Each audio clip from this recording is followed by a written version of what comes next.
जय श्री राधे कृष्ण दोस्तों। आज से लगभग 400 वर्ष पूर्व दिल्ली में परमेष्ठी नाम का काले रंग का एक कुबड़ा दर्जी रहता था। शरीर से कुरूप होने पर भी वह हृदय से भगवान का भक्त था। उसकी पत्नी का नाम था विमला। उसके एक पुत्र और 2 कन्याएं थी। उसे स्त्री पुत्र आदि का कोई मोह नहीं था। भगवान नाम में उसकी अपार प्रीति थी। कपड़े सीते सीते वह नाम जप किया करता था। भक्त होने के साथ परमेष्ठी अपने काम में पूरा निपुण था। सिलाई के बारीक काम के लिए उसकी ख्याति थी। बड़े बड़े अमीर नवाब उसी से अपने वस्त्र सिलवाते थे। बादशाह को भी उसी से सिले हुए वस्त्र पसंद आते थे। एक बार बादशाह के सिंहासन के नीचे 2 बढ़िया गलीचे उनके पैर रखने के लिए बिछाए गए। बादशाह को वे गलीचे पसंद नहीं आए। उन्होंने 2 तकिए बनवाने का विचार किया। बहुमूल्य मखमल मंगवाकर उस पर सोने के तारों के सहारे हीरे माणिक मोतिक जड़वाए गए। जड़ाऊ काम बादशाह को पसंद आया। परमेष्ठी को बुलवाकर बादशाह ने वह कपड़ा उन्हें दिया और उसके 2 तकिए बनाने का आदेश दिया। परमेष्ठी वह रत्न जड़ित वस्त्र लेकर घर आ गया। घर आकर परमेष्ठी ने उस वस्त्र के 2 खोल बनाए। दोनों में इत्र से सुगंधित रुई भरी। तकियों के ऊपर रत्नों के बने फूल पत्ते जगमग करने लगे। इत्र की सुगंध से घर भर गया। ऐसे तकिए भला दर्जी अपने घर में कैसे रखे? वह उन्हें बादशाह के यहाँ ले जाने को उठ खड़ा हुआ। तकियों को उठाकर हाथ में लेते ही परमेष्ठी ने ध्यान से रत्नों की छटा देखी। उनके मन ने कहा, कितने सुंदर हैं ये तकिए। ये क्या एक सामान्य मनुष्य के योग्य हैं? इनके अधिकारी तो भगवान वासुदेवी हैं। जैसे जैसे इत्र की सुगंध नाक में पहुंचने लगी वैसे वैसे ये विचार और दृढ़ होने लगा। मन में द्वंद्व चलने लगा। वो कारीगरी किस काम की जो भगवान की सेवा में न लगे? परंतु मैं क्या करूं? तकिए तो बादशाह के हैं। मन के असमंजस ने ऐसा रूप लिया कि परमेष्ठी को पता ही न चला कि वह कहाँ है, क्या कर रहा है। उस दिन जगन्नाथपुरी में रथ यात्रा का महोत्सव था। परमेष्ठी एक बार जाकर रथ यात्रा का महोत्सव देख आया था। आज भावावेश में जैसे रथ यात्रा का वह प्रत्यक्ष दर्शन करने लगा। परमेष्ठी देख रहा है श्री जगन्नाथ जी रथ पर विराजमान हैं। सहस्त्रों नर नारी रस्सी पकड़कर रथ को खींच रहे हैं।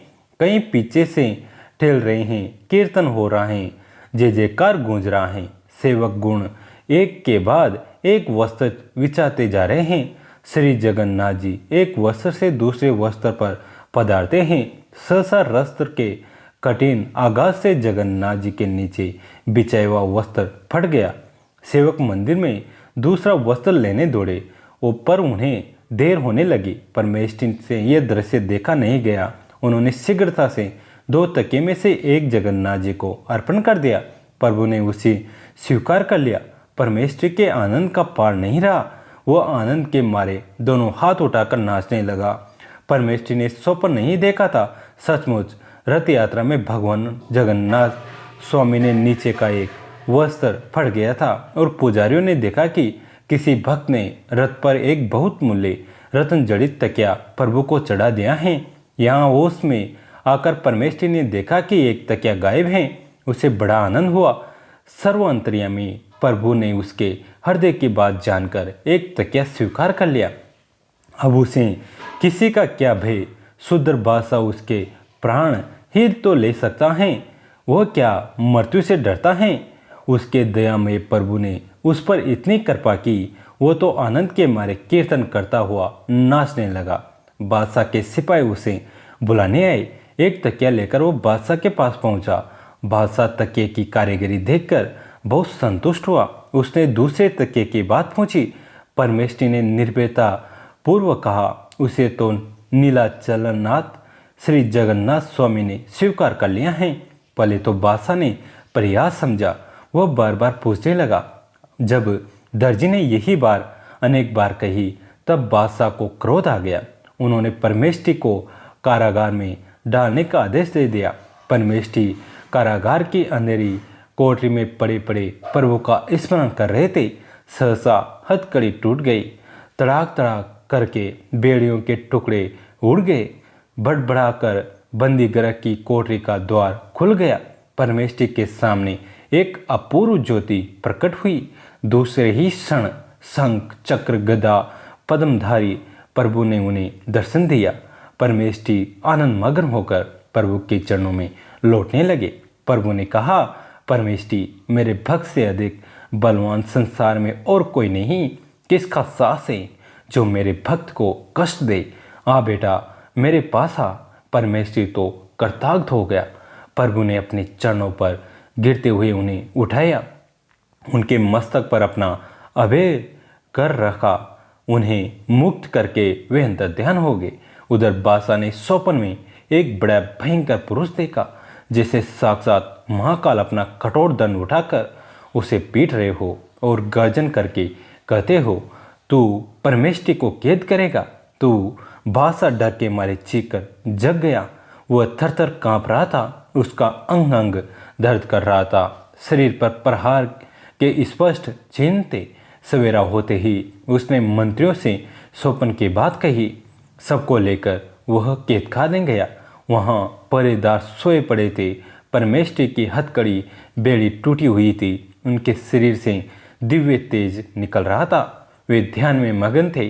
ध्यान टूटने पर वे व्याकुल से होकर रोने लगे। बादशाह को बड़ा आश्चर्य हुआ। उसने परमेष्ठी से हाथ जोड़कर क्षमा मांगी।